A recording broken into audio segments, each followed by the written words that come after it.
bapak dan ibunya. Sebentar bang, suara aku mantul bang. Aku turun dulu bang sebentar. Kenapa kau turun? Mantul. Bukan kau yang mantul tadi, jetsku tadi yang mantul. Udah aman. Udah. Okay. Aman udah. Oke, Chris. Ketika dikatakan orang, Chris ini anak satu-satunya dari bapak dan ibunya. Satu-satunya ya, berarti anak tunggal kan? Enggak bang, kita fokus aja ke perkataan Yesus itu, Tuhan Allah itu. Iya, tunggu dulu. Aku analogikan satu-satunya itu. Ketika dikatakan Chris ini adalah anak satu-satunya, anak tunggal dari bapak dan ibunya. Satu-satunya ya. Gak ada yang lain kan? Oke. Ada nggak penyebutan nama lain? Gak ada. Gak ada kan? Oke, sekarang saya tanya, siapakah Tuhanmu yang satu-satunya itu? Tadi anak, sekarang Tuhan. Yang mana dulu? Enggak, Tuhanmu. Siapakah Tuhanmu yang satu-satunya itu? Enggak ada dikatakan Tuhan satu. Yang ada Tuhan Allah yang satu. Tadi kan dikatakan Esa. Esa itu kan satu-satunya, tunggal. Ya kan? Syarat utama untuk menjadi pengikut Yesus mengesakan Tuhan. Nah pertanyaannya, siapakah Tuhanmu yang satu-satunya dan tunggal itu? Tuhan Allah bang. Jangan lupa. Tuhan Allah. Oke, nggak apa-apa. Tuhan Allah. Berarti bukan Yesus kan? Ya, bukan Yesus. Wah, mantap. Benar, bukan Yesus. Selesai. Ya, soalnya bang, cara mudahnya gini memahami kekristenannya. Secara harafiah ya, secara logika dasar. Tuhan itu ada 3 di dalam kekristenan. Mati kita lagi. Ada 3 lagi kau sebut. Jangan lagi kau sebut 3-nya lagi. Udah gugur itu mengesahkan Tuhan. Ini langsung secara dasarnya aja ya. Bukan penjelasan dogma. Secara harafiah itu 3. Karena memang personal 3-3. Halo. Apa? Kok harafiah itu? Secara Halo Bang Blender. Mana ya? Secara biasa-biasa lah gitu. Enggak ikut dogma, enggak ikut apa. Iya. Kalau tadi sudah kuiyakan, kalau kau mengatakan, oh iya halo, apa Jess? Gantian dulu sama Bang Juma, tadi belum selesai Bang. Oh, kau kira-kira Bang Juma mau makan apa, ambil cari masaku? Kira-kira agak bisa buat ini kan? Oh, karena Bang Juma pusing tadi dengan pertanyaan saya ya. Jadi kalau memang Bang Blender, bisa nggak Bang Blender jawab pertanyaan saya tadi? Islam itu nggak pernah takut, semua kebenaran itu di Islam. Gak usah kau tantang-tantang, gak usah kau macam-macam. Kalau memang Bang Blender bisa jawab, kalau memang Bang Blender bisa jawab ya udah. 10 pertanyaan kau kasih ya, 10 ya. Awas kalau nggak kau sampaikan 10 ya. Selesaikan 10 nih pertanyaan kau ya. Kau pikir aku takut ditanya? Jawabannya Bang. Islam belum. Baru. Gini Bang, namanya ini dia pasti jawab pakai dogma gitu. Loh, siapa jawab pakai dogma? Ngarang-ngarang Glenn. Jesutuku itu siapa itu? Jesuku ini. Jangan framing dulu lah. Jadi berarti 10 pertanyaan Bang Blender itu gentle itu. Oke. Ya. Kan saya tanyakan tadi sama Bang Juma kan. Cuman kan ada pusing gitu kan. Sama aku kau tanya, sekarang kau tanya sama aku dah. Kau berurusan sama aku. Iya, karena Bang Juma tadi ada pusing, jadi mungkin. Kau berurusan, enggak usah ke Bang Juma. Kau berurusan sama aku. Apa yang mau kau tanya? 10 kasih pertanyaan kau cepat. Ini maling ayam kena. Ini maling ayam kenapa naik lagi sih? Gini Bang pusing. Pengaman iya. Kan masuk Islam mengimani Allah itu satu-satunya. Nah itu kan itu udah ulang-ulang. Allah itu kan. Lebih sama keris saja. Berarti udah pertanyaan yang lain. Ya. Cuy aja deh, sama keris aja deh. Oh. Orang dia pengamanu. Paluk aja Injumai. Ada suntul. Ngantuk Bang Andi. Islam itu nggak pernah takut untuk ditanya, nggak pernah takut. Seandainya komal-komal Kristen itu sportif dalam hal menaikkan kami, nggak mute nggak kami menyerang komal Kristen itu, kami menyerang. Tapi karena takut di mute, nggak ada, kebenaran itu milik Islam, jadi nggak pernah takut kami. Kalau ada sebuah datanya. Ya. Nah, penjelasan tentang Tuhan tadi ya. Nah, secara harafiah atau literal, ya Tuhan itu di kekristenan ada 3. Ada 3 tempat kami mengabdi gitu. Kepada siapa kami mengabdi 100%. Jadi nggak muluk-muluk, Tuhan 1 tapi 3. Nggak usah dengarkan itu Bang. Kalau memang 3 di situ ada personal, ya udah 3 gitu.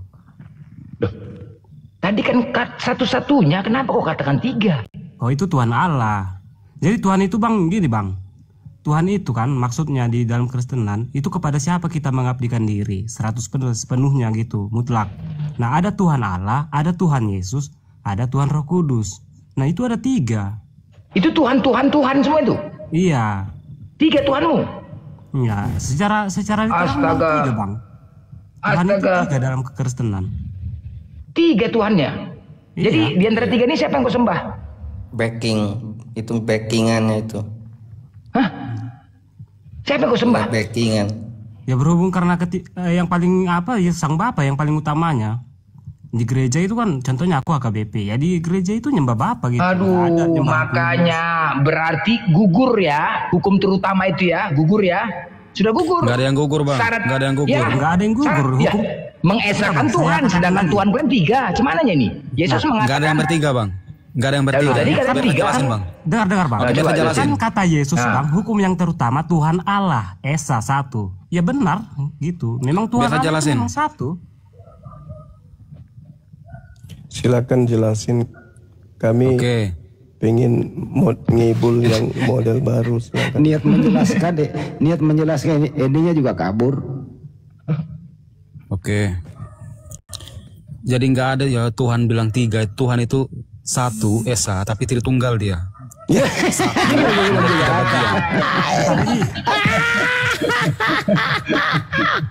Atur tombol mute-nya supaya muncul gimana ini? Ini.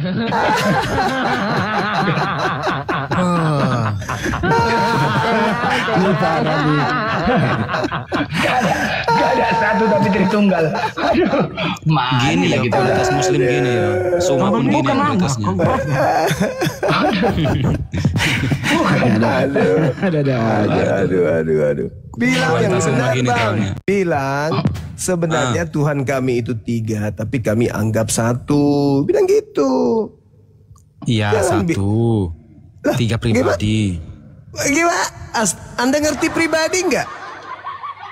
Tahu Bang. Gini Bang. Pribadi itu apa?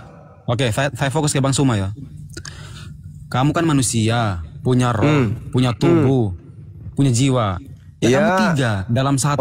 Satunya kayak kamu sendiri. Ketika Yesus jadi manusia ada berapa Yesus di situ? Sabar Bang. Loh, tunggu. Sabar. Ketika Yesus jadi manusia ada berapa pada diri Yesus? Sabar, saya kita fokus ke Allah dulu. Kita fokus ke Allah lah. Enggak. Pada saat Tuhanmu Yesus itu manusia ada berapa yang ada dalam dirinya? Bentar, kita fokus ke Allah dulu. Kita clear ada ke Allah 3 dulu. kan? Roh, jiwa, raga. Ada 3. Bapa dan Roh Kudus berarti ada 5. Mohon maaf Bang, aku sedikit masukan Bang. Ya itu kan pendapatmu tadi, terserah. Kok gimana jadi pendapat saya? Tadi manusia Bang Suma itu ada 3. Berarti Yesus dalam dirinya juga ada 3. Berarti Bapak kemana? Bapak di mana? Ya saya jelasin dulu kan, kamu simpulkannya sendiri. Bapak dan Roh Kudusnya kemana? Bang, ini pembahasan dogma, ini pembahasan master. Nggak bisa kau bawa ke sini. Itu dogma pembodohan di tempatmu, jangan kau bawa ke sini. Di dalam kitabmu saudara, dalam kitabmu 1 Yohanes 5 nomor 7 ada 3 yang bersaksi di surga. Ada berapa? Ada berapa? 3. Jangan kotori mulutmu dengan mengaku Tuhan Kristen itu 1. Tuhan Kristen itu bukan 3. Kristen punya Tuhan itu banyak sekali. Coba Anda baca di dalam Wahyu 5 nomor 7. Ada berapa roh Tuhanmu di situ? Ada berapa roh Tuhan di situ? Ada 7. Udah. Jangan kau bawa ke sini itu. Itu dogma kalian itu bawa ke sini, jangan memalukan. Kristen itu Tuhannya bukan 1. Kristen itu Tuhannya ramai. Ngomong sampai data itu. Kalau kita pembahasan dogma Tritunggal 1 tetapi 3 itu memang secara konsep akal itu nggak masuk akal sama sekali. Nah, itu dong. Jadi kau jangan memaksakan diri untuk mendoktrin kita di sini. Tuhan kami 1, tetapi 3 Gini Bang, ada datanya loh. Ada datanya Jangan kau bawa. Mana datanya? Coba. Oke. Kamu konsep yang mengatakan Allah Tritunggal, kamu buka Matius 28 ayat 13. Oke. Itu dibaptis dalam 3 nama itu. Enggak ada di Iya. Nah. Iya, kau pahami lah ayatnya ya, itu. 3 atau 1 di situ? 3 atau 1? Kau pahami dulu itu. Kau iya, guru 3 kan? atau 1? Oke, kau paham, kau baca dulu itu. Saya paham, makanya saya bertanya kepadamu. 3 atau 1 di situ? 3, Bapa, Anak, dan Roh Kudus. 3. Terus kenapa kau katakan 1? Satu pribadi, satu Tuhan, 3 pribadi. Apa pula, nggak bisa kau memaksakan sesuatu yang 3 jadi 1. Jangan. Itu kau bawa ke gereja aja. Lah, sama juga kayak kamu kan. Suma kan 1, jiwanya, raganya, berarti ketika rohnya, Paulus kan 3. ketika Yesus jadi manusia sudah 3 kan? Nah, mulai nggak bisa, nggak lolos. Mulai nipu nggak bisa. Lolos. Mau nipu nggak bisa, sulit. Cuman nggak enak diskusinya gitu. Loh, kamu ingin membodohi kita tapi saya nggak bisa. Ngantuk dia. Karena terpaksa itu. Karena Allah itu esa dan esa pula dia yang menjadi pengantara antara Allah dan ada berapa yang esa di situ? Nah ini banyak orang Kristen ketika Yesus menjadi manusia, rohnya 3 gitu. Pribadinya 3 gitu. Enggak, di dalam 1 Timotius 2 nomor 5 ada berapa yang esa di situ? Karena Allah itu esa pula dia yang menjadi pengantara antara Allah dan manusia itu. Ada berapa yang esa di situ? Oke, gini Bang, katamu kan. Ada berapa yang esa di situ? Ada berapa? Sabar gini Bang, katamu tadi kan Yesus saya nyala dikit aja. Yesus ada 3 katamu kan? Memang Tuhanmu 3. Oke, ketika dia ketika Yesus kamu bilang 3, itu ketika dia menjadi manusia, nggak mungkin dia nggak pakai roh gitu kan? Nah, berarti sudah 3 kan dalam dirinya? Sabar. Karena sebagai kodrat manusia pasti harus ada dia sudah 3 kan? gitu. Dia sudah 3 dalam dirinya. Bukan berarti 3. Lalu astagfirullahaladzim. Cuma dia harus menjalankan gitu kan? Kodrat sebagai manusia. Ketika Yesus gitu. Ketika Yesus itu menjadi manusia, Bapak di mana? Nggak akan berujung ini. Ya di atas lah. Di atas. Gitu. Lalu yang 3 di Yesus apa? Katanya manusia itu ada 3. Roh. Itu pelengkap. Sabar Bang. Itu pelengkap sebagai kodratnya waktu dia menjadi manusia. Iya. Berarti ada rohnya kan? Ada rohnya. Ada rohnya Yesus. Iya. Roh Kudus mana? Ya beda. Berarti sudah ada 2 roh. Ya kan? Bukan 2 Bang. Rohnya Yesus dan Roh Kudus katanya beda tadi. Gimana sih? Itu sebagai kodrat, itu sebagai pelengkap kodrat manusia. Bagaimana ceritanya? Anda ngomong apa ini? Kamu yang nyimpulkan gitu kan? Kamu pahami gitu. Ketika dia menjadi manusia, tentunya ada roh pelengkap. Ada gitu, rohnya. Sebagai kodratnya manusia. Ada rohnya. Roh manusia. Roh Kudus, roh manusia atau bukan? Roh Kudus dia itu roh bagian dari Allah. Nah, berarti sudah 2 roh. Bapak roh atau tidak? Waduh, beda. Waduh. Kok iya beda? Makanya saya katakan Tuhan enggak 1. Lucu ente ini. Yesus punya roh. Burung merpati punya roh. Bapak punya roh. Ada berapa roh? Kok tembus ke burung merpati Bang? Lah, jadi Roh Kudus itu apa rupanya? Oke, burung merpati ketika turun ke Yesus gitu kan, iya, makanya Roh Kudus itu 100% burung merpati, 100% Tuhan. Berarti menurutmu burung merpati itu punya roh lagi gitu? Lah iya, terus kalau nggak punya roh bisa hidup burung merpati itu? Iya, sekarap mula gitu kan? Iya, lucu itu kan gimana ya? Merpati itu Bang, dia itu sebagai jelmaan gitu Bang. Roh Kudus itu roh atau bukan? Ya roh yang suci gitu lah. Ada di dalam diri Yesus roh juga kan? Dalam diri Yesus? Iya. Ada nggak roh di dalam? Iya.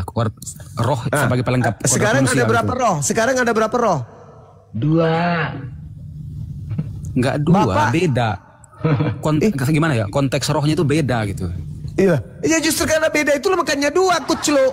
Lucu ente. Gini bro, itu konteksnya beda, kuasanya itu beda gitu. Iya, justru karena beda makanya 2. Lucu ente ini.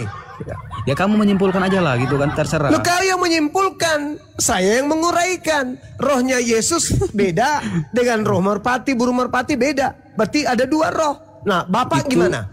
Roh Bapak Yesus itu gimana? sebagai pelengkap saat dia menjadi kodrat Justru manusia karena gitu. dia itu pelengkap, maka apapun bahasa yang kau nisbahkan kepada Yesus, tetap aja rohnya Yesus dan burung merpati berbeda. Kenapa Anda sakitnya kok parah kali begitu ngotot? Yesus rohnya beda, burung merpati rohnya beda. Bapak beda nggak rohnya? Dia itu nggak berwujud bang, sebetulnya roh. Berarti dia roh. Ya. Berarti ada berapa roh?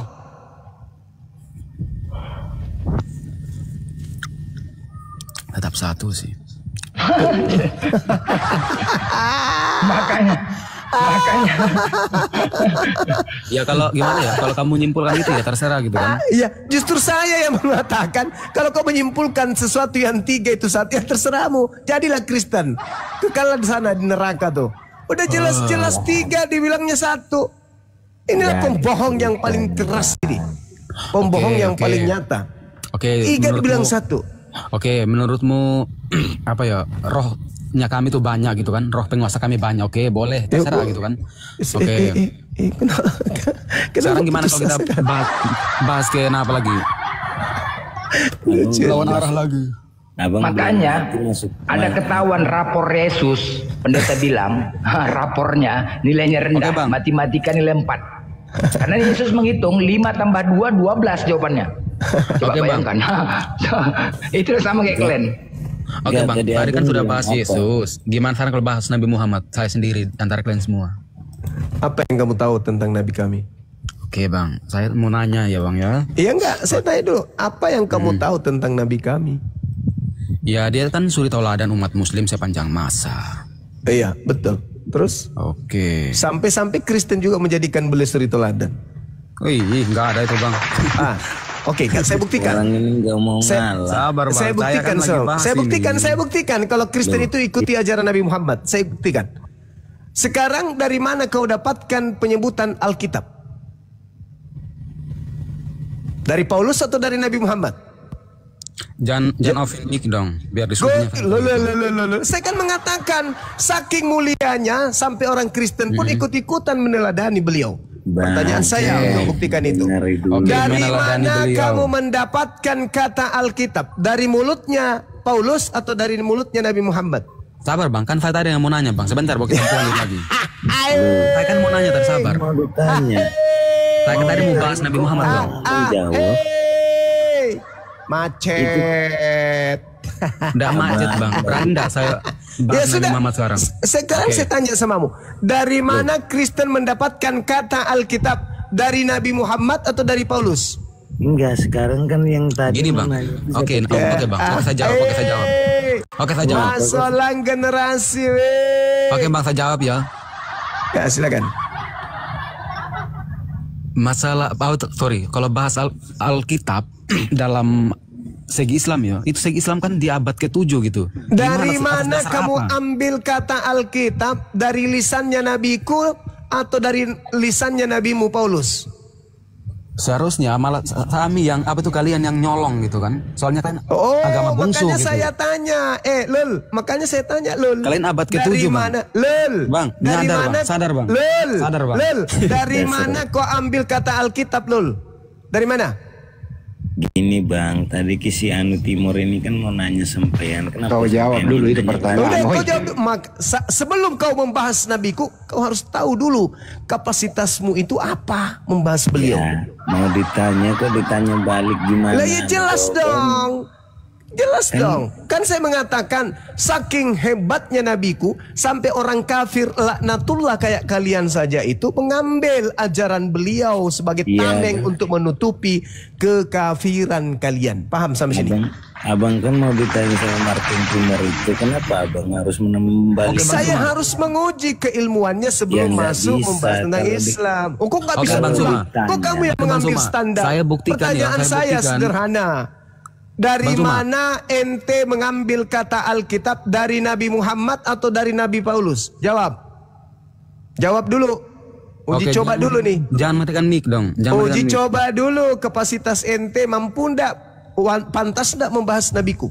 Jawab dulu pertanyaan saya. Saya bisa menyimpulkan di sini seorang Nabi Muhammad yang kalian bilang suri tauladan, saya akan anggap dia suri cabul, Bang. Saya bisa buktikan dengan data. Mau nggak saya buktikan? Iya, silakan, silakan. Oke. Dia bukan suri tauladan bagi saya, dia suri cabul. Oke, saya buktikan. Sama seperti saya. Paulus juga itu iblis bagi saya, iblis. Saya akan buktikan. Saya Muhammad juga itu... akan buktikan bahwa Paulus itu iblis. Oke. Saya akan buktikan. Nah, coba jangan ditutup mic-nya. Silakan kamu buktikan Nabi Muhammad itu cabul sesuai dengan tuduhan. Saya buktikan ya. Ya. Seorang Nabi Muhammad itu suri cabul, bukan suri tauladan. Oke. Silakan Abang buka hadis kitab Sahih Muslim. Oh, nggak bisa. Yang kamu yang harus buka. Kami harus buka. Kau yang ingin membuktikan. Kenapa saya yang harus? Kenapa saya yang buktikan? Ente yang harus buktikan, bukan saya. Silakan. Di kitab Sahih Muslim yang diriwayatkan oleh Imam Muslim bin Al-Hajjaj nomor 2637 di situ sedang membahas persusuan orang dewasa, yang dimana orang dewasa ini bukan suaminya dari si ibu yang memilih payudara ini.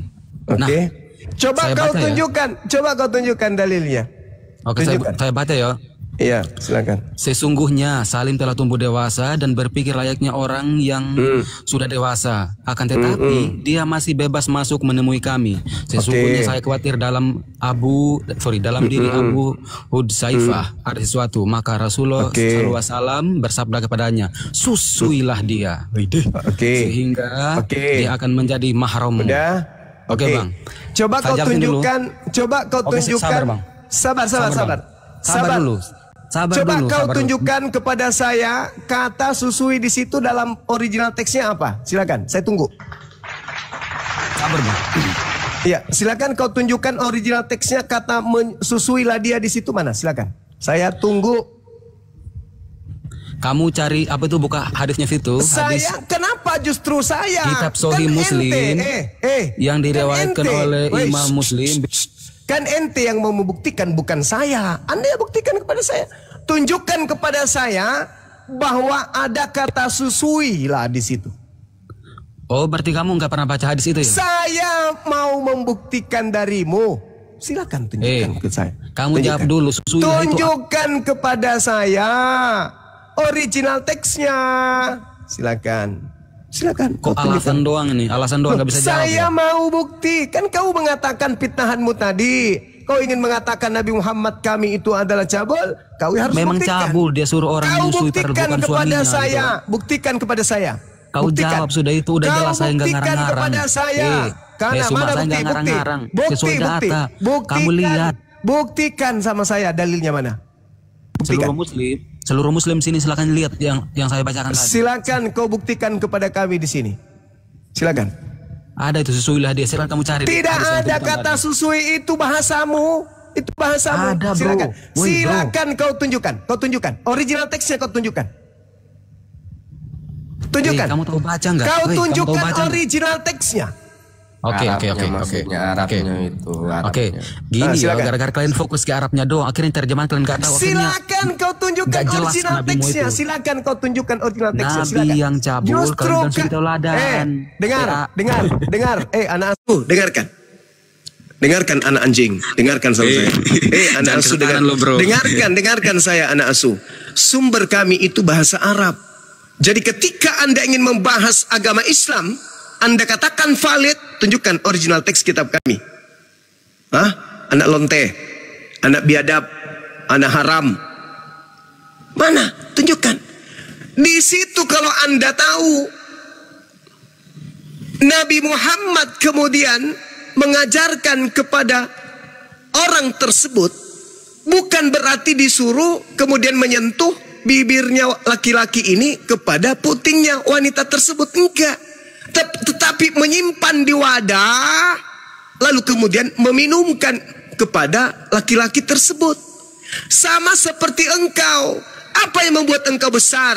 Karena engkau minum susu sapi, engkau minum susu kambing. Apakah berarti engkau netek ke sapi? Monyet? Woi, Bahlul, apakah ketika kau dikatakan minum susu sapi, kau susu langsung di putingnya babi? Anak haram jeda, penyembah setan. Biar dia dengar di bawah. Ketika kemudian hadits ini diurai, wanita tersebut menyimpan wadah, habis itu diminum. Bukan orang itu netek. Kenapa? Kaidah di Islam jelas sekali. La taqrabuz zina. Tidak boleh kau mendekati zina. Apa mendekati zina itu? Melihat aurat wanita yang bukan mahram. Apakah itu dibolehkan? Haram, tidak boleh. Berarti bagaimana kaidah hadits itu? Kaidahnya air ASI disimpan di wadah untuk diminum oleh Salim. Itu. Jadi jangan kau menghujat dengan terjemahan itu. Islam itu enggak sehina itu yang kau pikirkan seperti agamamu. Di agamamu jelas-jelas nih Tuhan turun ke bumi, habis itu isap puting wanita dewasa. Betul nggak? Betul nggak? Betul itu. Muka 11:27. Betul. Berbahagialah tete yang engkau isap. Itu siapa itu? Yang isap tete? Tuhan. Nah, barangkali kalau hanya mau hujat-hujatan kayak gitu, kecil. Bibalmu pasang badan kalau hanya menghujat kayak gitu. Tuhanmu turun ke bumi, isap puting. Ngapain dia isap puting? Ngapain? Untuk dewasa. Kan dia Tuhan. Ngapain dia harus jadi bayi dulu? Kan bisa dia turun langsung dewasa. Turun dari langit. Langsung turun dewasa. Kenapa dia harus isap puting? Iseng kali. Ini kurang ajar orang ini ya. Tolong berhentilah menghujat kayak gitu ya.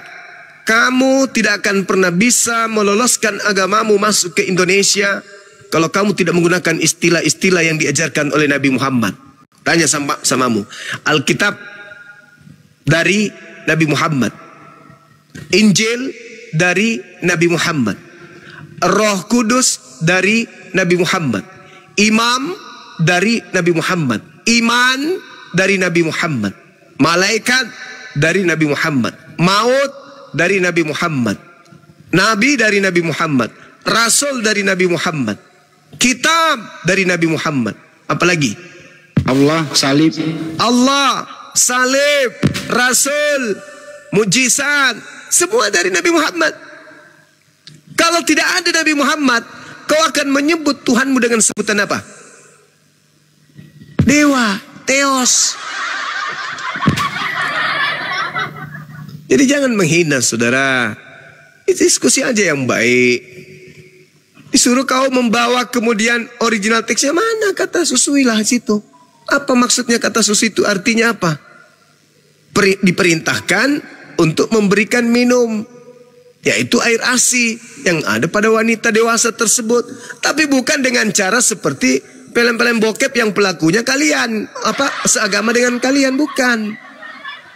Pakai otak dong, ya. Kalau mau diskusi tapi nggak ada kapasitas ilmu, jangan.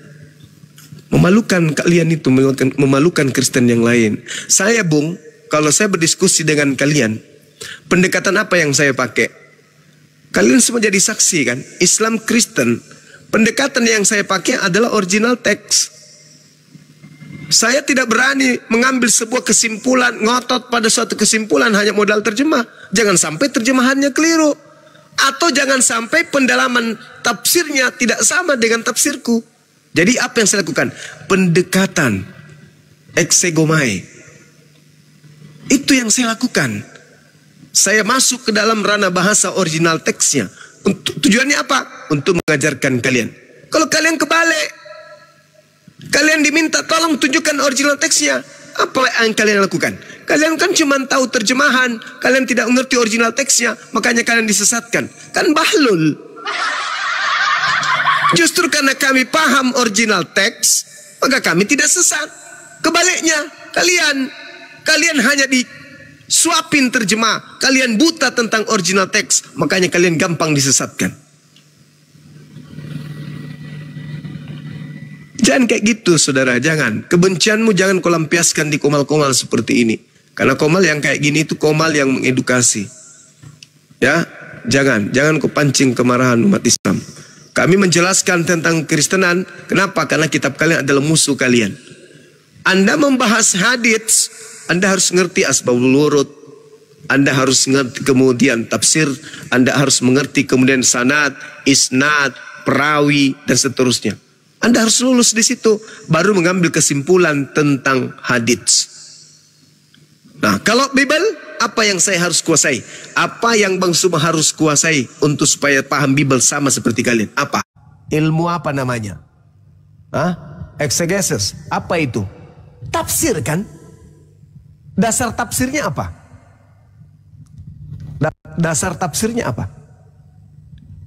Kalau Islam dasar tafsirnya bahasa Arab, nahwu Arab, balaga, i'rab, hadits, fikih, dan seterusnya. Itu dasar-dasarnya yang harus dikuasai untuk kemudian memahami ilmu tafsir. Nah, kalau di Kristen, dasar memahami tafsir apa? Disiplin ilmunya apa? Ada? Ada? Enggak ada. Siapapun bisa menafsirkan. Kenapa?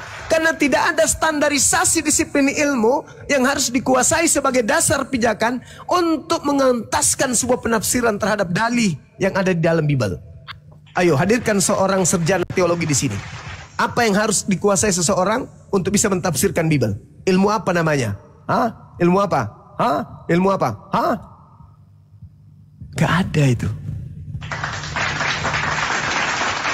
Anda berani membawa sebuah hadits, tapi Anda nggak ngerti. Itu sama halnya anak TK baca buku sampul kedokteran, buku kedokteran, lalu buka praktek. Yang percaya intip hanya pasien gila semua. Gak boleh Anda membuka sebuah praktek kalau Anda bukan ahli. Sedangkan saya membawa Bible, standarisasi pengetahuan saudara lebih tinggi Bang Suma daripada kalian. Kenapa? Kalian hanya dogma, doktrin. Karena kalian lahir jadi Kristen, kalian ikut-ikutan orang tua ke gereja. Tapi kalian jadi Kristen bukan karena proses berpikir kan? Sedangkan Bang Suma pingin jadi Kristen dengan cara mempelajari Bible, dengan proses berpikir. Tapi tidak pernah bisa sampai. Kenapa? Karena Bible itu yang menghalangi saya untuk jangan menjadi Kristen. Kok bisa kayak gitu? Karena saya belajar, saya mengkaji. Sedangkan kalian jadi Kristen enggak? Lahir jadi Kristen. Habis itu belajar enggak untuk mendalami Bible? Enggak. Untuk apa? Lawang tugasnya hanya nyanyi-nyanyi. Kalau di kami enggak. Sholat subuh, sholat malam, tengah malam, sholat asar. Kami harus kaji ini ada apa ini? Kok kita harus rutin minimal 5 kali sehari ini? Apa yang mendasari? Apa ilmunya? Apa dasar pijakannya? Kami kaji. Oh, ternyata ini dasarnya. Maka kami lakukan dengan cara ikhlas. Berat tapi ringan. Kenapa? Karena kami ikhlas. Lah kalian tidak dituntut ikhlas. Kenapa orang pergi nyanyi aja kok? Apanya yang mau ikhlas? Siapa yang terpaksa dengan nyanyi-nyanyi itu? Enggak ada. Sekali seminggu pun. Ada enggak yang haram? Ada enggak menjadi perintah wajib? Enggak ada. Ada enggak yang wajib di Kristen? Enggak ada. Jadi siapapun boleh, siapapun datang situ nyanyi, cuma sekedar nyanyi-nyanyi kok. Anakku sayang. Siapa yang tidak mau nyanyi? Hati menjadi lega, pikiran menjadi sejuk, utang terlupakan. Kan cuma nyanyi-nyanyi doang. Tapi apakah itu wajib? Enggak. Enggak ada hukumnya wajib. Jadi apakah penting untuk belajar? Enggak. Ngapain? Pendeta mengatakan, mari kita bernyanyi. Salto sana, salto sini, udah selesai. Bubar, bayar per puluhan. Itu aja kan? Tapi kalau di Islam, perintahnya zakat, puasa, haji, harus diilmui dulu. Jadi orang berislam itu karena ilmu. Sedangkan kalian menjadi Kristen bukan karena ilmu. Justru karena menjauh dari ilmu, maka jadi Kristen. Kalau Anda berilmu, Anda akan tinggalkan agama Kristen itu. Saya pastikan. Kalau Anda berilmu, mengkaji isi Bible, saya pastikan Anda akan meninggalkan kekristenan. Kenapa? Antara akal dan kekristenan itu tolak menolak. Gak bisa disatukan. Berbeda dengan Islam. Semakin orang berakal, semakin pas di Islam. Kenapa? Seluruh unsur yang ada di dalam keislaman, itu dasar pijakannya wajib bersandar kepada akal. Kalau kalian wajib meninggalkan akal. Bagaimana mungkin Anda beriman dengan akal, Tuhan Anda nete? Gak mungkin kan? Mustahil. Mustahil. Maka apa yang Anda katakan? Oh, dia nete karena dia manusia. Lepas sudah. Konsep keagamaan keyakinan yang benar udah lepas di situ. Karena agama itu mengajarkan kebenaran, bukan mengajarkan ketidakbenaran, tapi dipaksakan menjadi benar. Pencipta langit dan bumi turun ke bumi nete sama manusia ciptaannya. Benar nggak? Bisa nggak diterima akal? Nggak bisa. Maka kalau kalian menggunakan akal, maka tidak mungkin kalian bertahan di agama Kristen itu. Makanya Barat itu tinggal nama Kristen aja, tapi mereka sudah tak menjalankan. Gereja-gereja sepi. Pada saat malam Natal, gereja itu bukan kemudian mereka melakukan sebagaimana orang-orang Yahudi, enggak. Mereka jadikan malam Natal itu sebagai malam memuaskan diri mereka. Di Barat, ada nggak kalian temukan kegiatan rohani yang begitu dahsyat seperti ini? Enggak. Cuma di Indonesia sok cantik, sok paten. Kenapa? Karena orang Islam ndak usil. Kalian ingin jati diri, kalian ingin memperlihatkan ke kami dengan berpura-pura mengambil istilah-istilah Al-Quran. Tapi kalau di Barat sepi, mana ada misionaris di Barat? Gak ada. Karena orang Barat lebih cenderung kepada hal-hal yang sifatnya mantik, yang sifatnya kemudian logikanya kena, yang sifatnya kemudian masuk akal, yang terkait dengan sains, logika. Sedangkan agamanya tidak masuk akal, bertentangan dengan akalnya. Makanya mereka menjauh. Mereka mayoritas tapi mereka minim untuk beribadah. Cuman di Indonesia ini aja sosok cantik. Kenapa? Kalau barang dari luar, sandal jepit pun jadi cantik. Produk Indonesia harganya kemudian 500.000, tapi kulit asli. Dari luar bekas. Orang sudah kena kurap, orang sudah kena panu yang pakai sandal tadi dijual masuk ke Indonesia karena barang dari barat. Meskipun dia sandal jepit, bekas orang panuan, bekas orang yang kena penyakit kusta dan seterusnya, harganya 5 juta, kalian pun beli. Kenapa? Demi gengsi. Kan agamanya dari barat, wah keren. Padahal di barat sendiri udah nggak dipakai, sama seperti barang bekas. Mana ada lagi di barat orang antusias di gereja? Mana ada? Gak ada. Di gereja itu kosong. Di sana tuh kosong, gereja-gereja itu pada dijual. Jadi diskotik, jadi bar, jadi masjid. Gak ada lagi. Cuman di Indonesia ini ya sok paten, sok cantik kalian. Karena kenapa? Kalian berpikir, wah di sini kita bisa berkembang. Kenapa bisa berkembang? Karena umat Islam tidak perhatian untuk anak-anaknya agar tidak dimurtadkan. Itu dulu tapi sekarang susah. Sudah lahir Bang Suma dan Bang Suma yang lain. Sudah ada blender dan blender yang lain. Gak bisa lagi kayak dulu. Sulit. Begitu saudara-saudara. Jadi kalian di Indonesia sok cantik. Wah mari kita diselamatkan. Siapa sok cantik Juma? Nenekmu kiper. Di barat agamamu itu sudah tinggalkan. Tinggal nama. Di barat itu tinggal nama. Usang. Patikan sana. Bukan tempat orang-orang yang ini lagi. Enggak. Di Patikan itu seluruh kemaksiatan boleh di sana. Gak ada lagi itu. Udah ditinggal itu. Ya. Jadi kalian jangan sok paten. Di Indonesia pun kalian tidak bebas lagi. Nggak kayak dulu. Sebelum ada TikTok kalian bebas memperhatikan orang dan sebagainya. Nggak bisa lagi. 350 tahun agama kalian disebarkan melalui penjajahan. Minim orang Indonesia mau menerima itu. Kenapa? Irasional.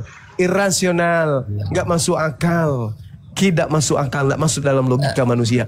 Tidak cocok agamamu itu untuk manusia. Jangan panjang kali narasimu. Tidak cocok agamamu itu untuk manusia. Tidak cocok. Tidak sesuai dengan kodrat kemanusiaan. Panjang-panjang demikian dari saya. Silakan yang lain dilanjutkan. Ya, oke. Bro, kamu jangan nanggapin dulu. Bang Juma ini mereaksi tadi penista. Jadi kamu jangan masuk dulu. Nyimak dulu, bukan panjang kali. Memang harus panjang. Iya. Karena harus diluruskan tadi menista agama Islam di sini. Jadi kalau kamu nggak dengar dari awal, mending kau nanya dulu gitu. Inilah Kristen ini. Kalau kayak kamu Kristen ini kok tidak ada adabnya, tidak ada moralnya, tidak ada etikanya gitu loh. Langsung main seruduk. Kenapa Anda ini? Kenapa mesti langsung main seruduk? Anda kan tamu. Mestinya nanya dulu apa yang terjadi gitu. Kenapa langsung main koreksi? Karena Juma pun nggak bisa juga balas-balas menista gitu, nggak boleh balas-balasan. Kenapa kamu melarang kalau luruskan? Ya, nggak jadi gini. Coba kau bantah, ya gaya Kristen yang ada di Indonesia ini. Kenapa memakai istilah Al-Quran? Silakan kau bantah itu. Siapa pula pakai istilah Al-Quran? Bahasa Arab dipakai itu. Oke, baik. Alkitab itu dengarkan dulu, dengarkan dulu. Oke. Silakan.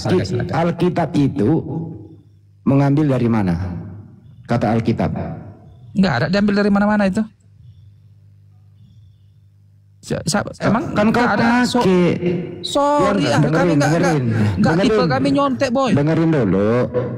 Yang dibawa oleh Belanda dulu waktu menjajah itu sudah Alkitab atau Bible dulu yang dibawa oleh Belanda? Sudah Alkitab dari Belandanya atau sudah masih Bible? Silakan. Macet kau. Macet. Bang, buka mute-nya. Macet. Udah bicara dia itu, cuman nggak dibuka mute-nya. Macet. Siapa yang dibawa aku ini? Nah, coba apa jawab. macet mana? Maka ini jangan mute aku, host. Dengar apa? Bukan Belanda bawa, Belanda nggak bawa agama. Terus yang membawa Kristen masuk Indonesia siapa? Jerman, misionaris Jerman kemari, misionaris Jerman. Tahu kayak kau, makanya kalau kau baru tahu secuil jangan sok paten. Baik, mana datanya kalau Jerman yang bawa? Tahunya kau siapa misionaris ke Tanah Batak ini? Iya, silakan, siapa? Makanya baca dulu kau. Oke, kalau di Tanah Jawa siapa? Kalau di Tanah Jawa siapa? Aku orang Batak, Tanah Batak ini yang aku tahu. Di Indonesia siapa keseluruhan? Kok di Indonesia ini aku yang tahu, di kampungku ini di bawah sama nanya kampungmu. Saya nanya secara nasional. Saya nanya kampungmu. Aku tak mau tahu dengan pertanyaanmu. Yang ku tahu di kampungku namanya Iguer Duit No Mention. Baik. No mention itu, dengerin. Gue orang mana? No mention itu membawa Bible itu. Dengerin dulu pertanyaannya baru kau jawab. Kau pula yang pandai-pandai masalah Bible. Dari mana kau tahu masalah Bible? Al-Quran yang kau tahu. No mention itu yang dibawa sejak itu. Sejak kapan kau Arif jadi ahli Alkitab, Arif? Bener ini. Lu dibawa dulu deh. Gue capek gitu lah. Ditanya apa? Ngomong sendiri gitu. Ngapain abang naikkan yang modelan gitu? Chris, no mention itu orang Jerman, oke lah kita ikuti ya. Datang ke Tanah Batak, bawa Bible atau bawa Alkitab? Bawa Bible lah. Ya bahasa apa nama kitabnya di sana ya itu namanya.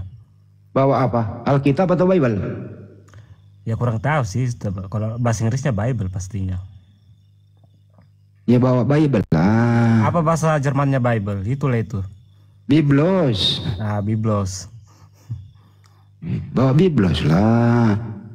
Nah, nanti setelah sampai di Indonesia, kalau Biblos nggak laku dijual, karena daerah tujuannya mayoritas Islam. Digantilah namanya menjadi Alkitab.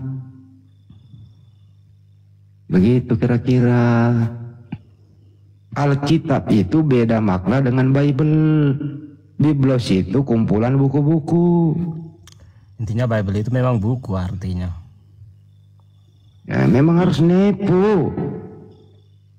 Bagaimana ceritanya? Oke, silakan lanjut lagi, host. Sebenarnya orang ini menggunakan kata os Biblenya. Biblos, logos, theos, ya kan? Maunya kalian pun diskusi. Firman dari bahasa Arab, firmanos, ayatos, surgaos, nerakos, jongos, os semua. Tak kalian ganti nama Tuhan kalian Pios. Nama bapaknya siapa? Teota atau Terios?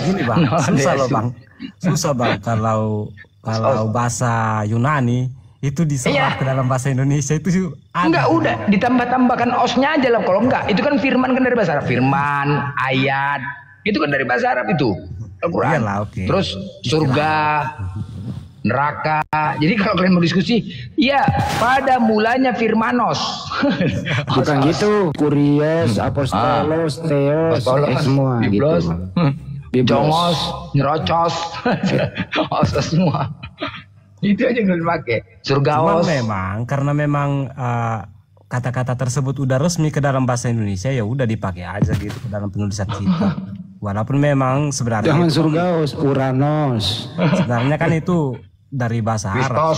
Kristos. Os pakai. Cuman Kristus lah yang masih agak-agak ori dikit.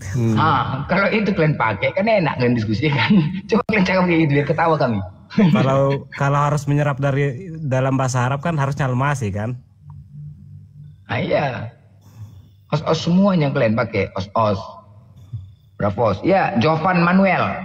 Islam Kristen. Jovan Manuel. Masuk. Dari namanya. Ya masuk Islam Kristen. Kristen lah. Oh Kristen lah. Coba aku lari dari tema sedikit ya. Aku cuma mau tanya sedikit ya. Kira-kira iman kalian Bunda Maria Yesus itu lahir di mana?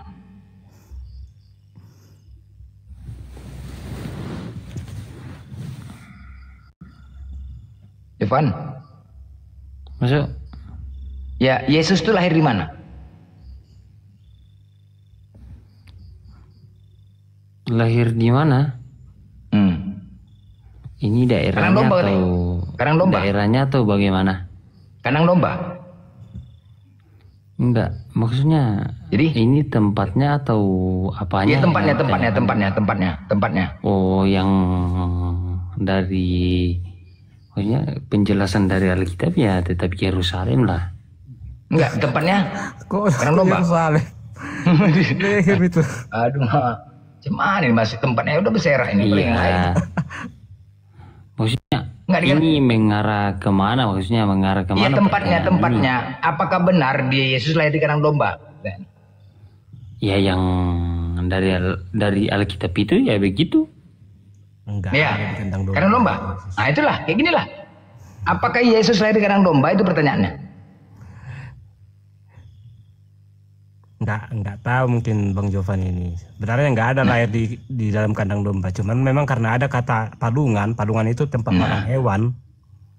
Jadi banyak orang. Tetapi Kristen banyak menyatakan Bunda Maria atau Yesus lahir di kandang domba. Padahal tidak ada ayatnya kan, hanya di atas palungan. Nah itulah. Itulah selama ini. Enggak tahu yang merendahkan. Enggak tahu. Nah inilah. Yang merendahkan itu ya pihak Kristen sendiri. Nggak ada aja lahir di kandang domba. Ketika kita lahir di kandang domba dia kan jahat, itu namanya kan jahat tuh. Ya enggak tuh merendahkan. Siapa yang menyebar cerita itu? Nah siapa yang menyebarkan? Semua Kristen kalau kita tanya, bahkan wisata rohaninya juga kandang domba. Hina nggak tuh? Capek-capek kalian nggak mikir nggak Bunda Maria tuh 9 bulan dia mengandung gitu. Mengandung, kalau keguguran Bunda Maria nggak punya Tuhan kalian. Nggak ada Tuhan kalian. Nggak kalian pikirkan itu. Tapi kalian rendahkan dia sebagai manusia lahir di kandang domba. Di mana kalau kalian kandang Kristen? Iya. 9 bulan dia. Cobalah kalau seandainya kalian punya bini. Bang, aduh bang udah mau melahirkan aku bang sakit. Kau bilang aja sama bini kau, udah aku bawa kau ke bengkel. Ke bengkel kau bawa. Kalau nggak kena lepuk kau sama apa kunci roda itu. Nah coba suruh bini kalian bawa ke situ ke bengkel. Gak usah kandang domba. Tapi kalau menghinakan orang lain, Tuhan kalian, mamanya Tuhan kalian, senang kali kalian menghinakan, senang kali. Tapi giliran ke kalian sendiri, bang nggak mau terima, kalian ngamuk-ngamuk. Kalian pikirkan 9 bulan itu cobalah dijaganya kali anaknya itu biar supaya selamat lahir. Yang tadinya nyuci sendiri dibayarkan gaji untuk nyuci, biar supaya dia nggak melahirkan, biar nggak keguguran. Udahlah kalian nggak bayar uang nyuci, gosok. Udah Maria itu cobalah. 9 bulan dijaganya itu, nggak kalian pikirkan itu. Tapi enak saja kalian merendahkan seorang manusia, ibu yang menjaga anaknya. Banyak kali cobaan dan rintangan Bunda Maria itu, banyak kali. Tetapi kalian hinakan. Aduh, kadang-kadang memang kayak mana lah ajaran kalian ini, memang ajaran ikut-ikutan apa cemana. Ya kalau itu Bang sama Bang Johan lah tuh. Kalau aku beda Bang, aku bukan kayak Kristen kebanyakan gitu. Mantap, Chris mantap. Nggak apa-apa, mudah-mudahan Chris, artinya begini Chris ya. Ketika kita sakit, segeralah minum obat. Ketika kita lapar, segera makan. Ketika kau dapatkan kebenaran, segeralah kau cari kebenaran itu. BTW ini Bang Andi mungkin udah kenal. Ini akunku yang kedua ini Bang. Yang pertama itu mudah-mudahan kali 7. Mudah-mudahan Chris, kami doakan. Mudah-mudahan kau dapatkan hidayah. Karena ketika kau jemput hidayah itu kau akan dapatkan. Tapi kalau yang nggak mauin yang berat. Yang gak ada keinginan. Tapi kalau kau mencari kebenaran, nah itu tadilah salah satunya. Di mana-mana Kristen, asal ditanya lahir di kandang domba, padahal palungan, belum tentu di kandang domba. Tetapi enak saja. Ada lagi satu ayat yang mengatakan kalau bintang itu berhenti tepat di atas rumah itu, katanya. Kan di situ ada keterangannya rumah. Nah itulah rumah kan, bukan kandang kan? Bukan. Nah itulah kan artinya gini loh. Tidak ada ayatnya mengatakan lahir di kandang domba. Ada nggak kira? Kalaupun tidak ada, bernarasi suka-suka hati lah. Artinya gini, yang lebih baik dari kandang domba, entah di bawah ini kayak gitu loh. Toh memang tidak adanya ayatnya. Tetapi kalau ditanya, kandang domba, kadang-kadang ngotot pula tuh kandang domba. Astaga, maunya kalau sudah nggak ada tuh, yang lebih baik dari kandang domba nggak ada gitu. Suka biarkan bohong, tapi lebih baik daripada kandang domba. Ini enggak, dipertahankan kandang domba. Sedangkan domba itu takut sama air. Anak bayi butuh air. Nah inilah menghinakanlah kalian. Makanya kadang-kadang kami dari sisi kemanusiaan ya, dari sisi kemanusiaan, Bunda Maria itu manusia, Yesus manusia. Sejarahnya dulu karena belum ada media. Dulu belum ada media, nggak terbongkar. Sekarang teknologi udah canggih. Terbongkar. Dari kita nggak usah sisi agama, dari sisi kemanusiaan dulu kita bahas. Seorang ibu wanita yang dia penuh cobaan dan ujian ketika dia mengandung Yesus karena dia tidak memiliki suami. Bagaimana orang menjas dia saat itu? 9 bulan dia menghadapi rintangan dan tantangan. Kemudian saat dia melahirkan, bagaimana sakitnya melahirkan yang dia belum siap. Kemudian setelah dia melahirkan, mengandung, merawat, mencintai setulus hatinya. Begitu sudah besar, terbiarkan dia dilihat di mata kepalanya mati dengan cara tidak baik. Sedangkan dia datang dari Tuhan. Dan saat itu dia menuntut keadilan. Yang jelas-jelas Yesus ditangkap dan diadili, dinyatakan tidak bersalah. Kemudian tetap dia dihukum mati. Gak usah cerita agama dulu, dari sisi kemanusiaan. Di mana kemanusiaan kalian? Itu dulu, di mana kemanusiaan kalian? Nggak kalian pikirkan itu sejarah kronologi. Tapi kalau kalian berdasarkan iman, hina, disalib, dibunuh. Kalian yang mau dia Yesus disalib. Nggak kalian pikirkan perasaan Bunda Maria itu. Pikirkan perasaan Bunda Maria itu. Seorang ibu melihat anaknya dipukuli. Kalian saja melihat anak kalian saja diopname, disuntik, diinfus. Sedih kita melihat anak kita. Apalagi Bunda Maria melihat anaknya dipukuli, diludahi, nggak ada keadilan. Dinyatakan dia tidak bersalah, tapi dibunuh juga. Kan nggak ada lah. Memang betul-betul lah ajaran kalian ini memang parah. Dari sisi kemanusiaan nggak ada. Dari sisi kemanusiaan nggak ada. Memang kalian nggak ada hati. Pikir kalian situ, renungkan dulu itu. Kalau ngikutin dogma ya, makanya kurang-kurangin makan babi. Makanya di Bible kalian itu dilarang minum khamar, dilarang mabuk, dilarang, diharamkan makan babi. Tujuannya apa? Ya kalau minum itu udah apa? Tuhan sudah tahu dia dulu. Nanti bakal ada yang menciptakan minuman. Jangan kau minum itu ya. Itu berita tuh, jangan kau minum. Kalau kau minum nanti rusak akalmu. Efek dari minuman apa? Mabuk kan? Sakal. Ini makanya dilarang biar supaya nggak rusak akal kalian. Kalau udah rusak akal udah susah lah. Kalau kayak gini makan babi, iblis bersarang. Pas kayak iblis. Si jawaban ini pun nggak tahu pula dia Bible. Aduh mak, gimana mau diskusi? Kalau mau bertanya jawaban apa yang mau kau tanya? Nanti aku tanya mencret kok.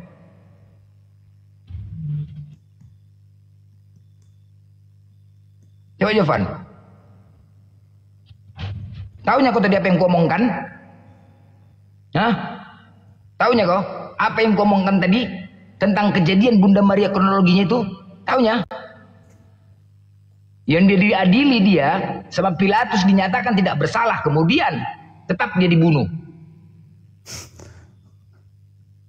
Gimana perasaan Bunda Maria itu? Gimana perasaan seorang ibu? Coba kau aja lah. Coba kalian Kristen. Woi, kalian punya anak.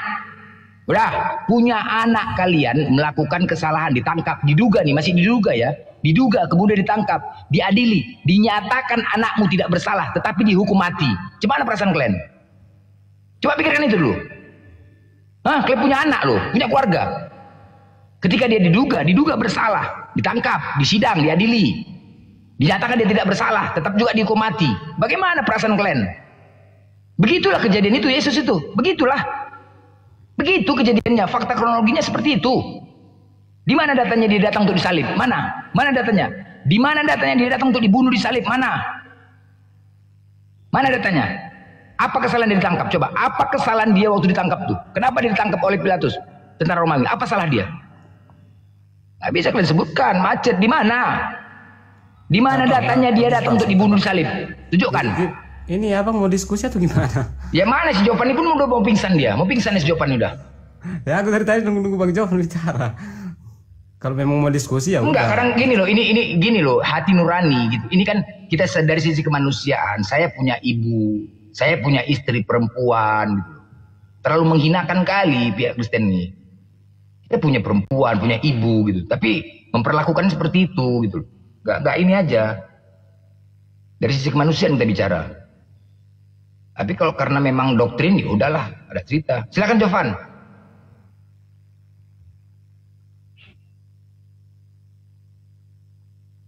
Macet lah. Macet. Macet ya udah.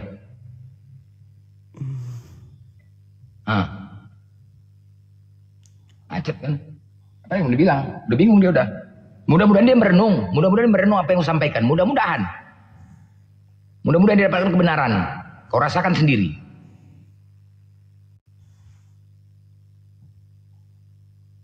Mudah-mudahan sadar. Mudah-mudahan. Tapi memang faktanya seperti itulah. Mudah-mudahan sadar. Itu fakta. Silakan Jovan. Oh, udah. Jadi Chris, kau pemahamanmu sampai di mana Chris sudah? Sekarang kau tadi mengatakan Yesus bukan Tuhan kan? Tuhan. Loh tadi kau bilang enggak, gimana ya? Ya makanya itu Bang, ini kebanyakan bahkan orang Kristen sendiri banyak. Kau baling-baling Chris. Tadi kan saya diskusi samamu kan Chris. Ketika saya mengatakan bahwasanya siapakah Tuhanmu yang tunggal itu? Allah Bapa. Bukan Yesus, bukan kau bilang. Sekarang Tuhan lagi kau katakan. Cumananya kau di Chris. Nah, pertanyaannya Abang, siapakah Tuhan Allah yang Esa menurut Matius tadi? Ya itulah Allah Bapa itu. Iya kan? Dia bukan Yesus kan? Nah, bukan Yesus karena Yesus itu bukan Tuhan Allah. Jadi kan Esa tunggal satu-satunya. Kenapa kau bilang lagi Yesus? Ya memang Allah itu satu-satunya Bang. Ya udah, Allah itu pencipta langit dan bumi. Udah, berarti Yesus bukan pencipta. Yesus itu firman. Iya, aku nggak bicara firman. Berarti Yesus bukan pencipta. Ya perantara dari ciptaan gitu lah. Gimana perantara dari ciptaan? Tadi kan Allah Bapa pencipta langit dan bumi. Nah, maksudnya gini Bang. Bapa menciptakan langit dan bumi melalui perantaraan firman. Jadi memang nggak bisa kita bilang firmannya itu yang menciptakan. Sementara memang dasarnya itu Sang Bapa sebenarnya kan? Iyalah. Bukan Yesus kan? Apa Bang? Bukan Yesus kan? Bukan kan? Ya udah selesai. Kita berarti kan mencari dasarnya ini sekarang. Kalau dia bukan pencipta berarti dia bukan Tuhan. Ya itulah Bang. Ini yang mau saya jelaskan dari tadi Bang. Terkait definisi Tuhan ini Bang, menurut kekristenan dan menurut KBBI itu beda Bang. Banyak gini, banyak di luar kekristenan itu membahas Tuhan tentang kekristenan, tetapi tidak mau pakai definisi Tuhan dalam kekristenan. Jadi menurut iman Kristen apa definisi Tuhan tuh? Ya Tuhan itu sesuatu yang kita berbakti gitu, 100% nah kita inilah semua Kristen tidak mengenal Tuhannya. Ini kami simpulkan, semua Kristen tidak mengenal Tuhan. Definisi Tuhan saja pun berbeda-beda kalian. Gimana coba definisi Tuhan saja pun nggak tahu. Gini Bang, kebanyakan orang Kristen itu tahu definisi Tuhan berdasarkan KBBI. Sementara kalau kita paksakan definisi KBBI itu ke dalam dogma Kristen, itu bakalan amburadul. Jadi rujukan kau kemana? KBBI itu suatu lembaga yang sudah diakui di Indonesia. Jadi kemana lagi kau merujuk kemana? Enggak aja. Jadi kemana kau merujuk kemana lagi sebuah bahasa itu? Ya ke kepercayaan itu Bang. Misalnya gini Bang. Ya menurut iman kau, oke. Dari mana? Oke, definisi Tuhan itu apa menurut iman Kristen? Enggak ada sih sebenarnya kalau di secara tekstual. Saya tanya definisi Tuhan menurut iman Kristen itu apa? Menurut iman Kristen definisi Tuhan itu adalah entitas yang mengabdikan diri 100%. Entitas yang mengabdikan diri, Tuhan mengabdikan diri. Mengabdikan diri 100%. Artinya Tuhan yang mengabdikan. Saya ulang Bang, berantakan. Coba ulang. Tuhan itu adalah entitas yang kita mengabdikan diri kepadanya 100% gitu. Nggak boleh apapun katanya. Entitas. Halo, selamat malam. Malam, entitas esensi. Itu kita yang mengabdikan. Oke. Boleh saya bicara tuh. Saya boleh bicara. Ya. Kau menurut kau Ando apa Tuhan tuh? Tuhan definisi Tuhan apa Ando? Oke begini ya. Saya boleh bicara nih masalah Tuhan. Ya. Halo. Iya, bicaralah. Ini begini, kalau Tuhan, kalau kata si Juma, nama Tuhan. Gak usah kemana-mana, kau cakep. Aku nanya definisi Tuhan apa? Kau pun tak apa-apa aja kau. Definisi Tuhan menurut kau apa? Tunggu dulu, saya kalau pergi ke Israel. Aku tanya sama kau definisi Tuhan apa menurut kau Ando? Longor kali kau naik bodoh kali kau. Adonai, Elohim, kau beda. Gak ada urusan adonan ini, gak ada adonan. Aku tanya definisi Tuhan, kau adonan pula kau lagi. Israel berbahasa Ibrani itu. Aku tanya definisi Tuhan, paham gak kau pertanyaan aku? Hah? Kedua, definisi Tuhan, woi. Aku hanya diperintahkan menyembah Tuhan. Aku definisi Tuhan yang ditanya sama kau Ando Longor. Tunggu dulu, kalau kami. Aku tanya definisi Tuhan, gak usah kemana-mana kau. Dia keluaran 3. Definisi Tuhan itu apa, Ando?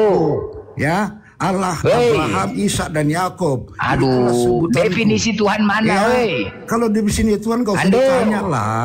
Kau bisa nggak diskusi? Aku bertanya sama kau definisi Tuhan, bukan kemana-mana Longor. Kamu juga sebutkan dulu definisi Tuhan. Aku tanya definisi Tuhan itu apa? Kamu dulu sebutkan dulu. Woi, Longor.